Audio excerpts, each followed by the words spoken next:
Sticking to an idea is the most important thing you could ever do. If you stick to an idea for a while and it doesn't seem to work, you might just think about giving up. But the thing about that is if you give up, you won't succeed. Obviously because you gave up. And for one, you wasted your time and it's depressing to give up. It's actually quite sad. And when you stick to something long enough, that's when you will truly succeed. Like, let's just say you give up after working on something for 5 months. And who knows, maybe that 6th month was the month you made it. Could have been right there. Could have been. I wouldn't give up unless the idea is actually making you miserable. And then that's maybe the good time to quit. If it's actually hindering your mental well-being, maybe that's a good sign to stop and you don't enjoy it. And don't get caught up on what other people around you say. Some people might try knocking your idea down because most people like following a very traditional route.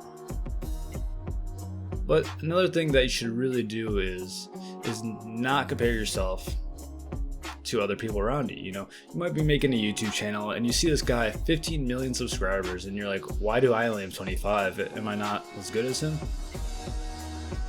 No, you just haven't been doing it as long as them. More often than not. Sometimes there's a lucky break here and there, but time is the best tool you have to be successful. And if things aren't working, ask for honest feedback. Like, the other day, I had feedback from a YouTuber called Why Not. He was talking to me about my mic quality, and it helped me a lot, and ideally, hopefully my mic sounds good in this video. Bouncing ideas off of others is I'm not against it. Especially if you're into improving your quality. Improving your quality is the best thing you could ever do. Sticking to a single idea is a good idea because you don't see channels about everything. You see channels about airplanes, shoes, but you don't see a channel about airplanes that fly to McDonald's on Saturday afternoons. You know, you don't see things that are random like that. Some ideas aren't good, but you should be able to notice if you look into it enough. The idea doesn't even need to be great. There's so many ideas that are absolutely horrendous that have made plenty of money. And just look around you. There's some people who have made fortunes off the dumbest things. And I'm just going to give you a list of that aren't necessarily the dumbest things, but people who made it late in their life. Abraham Lincoln, for one. He taught himself to read. And he became the president, and now he's a widely known person on currency.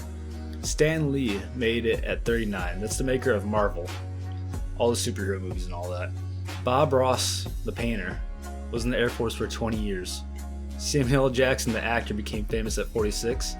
Morgan Freeman at 50. Stephen Carell, the guy from The Office, was 43. The first KFC opened when Colonel Sanders was 62 years old.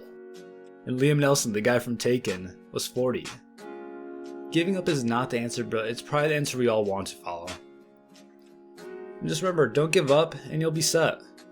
And nobody else can do it for you.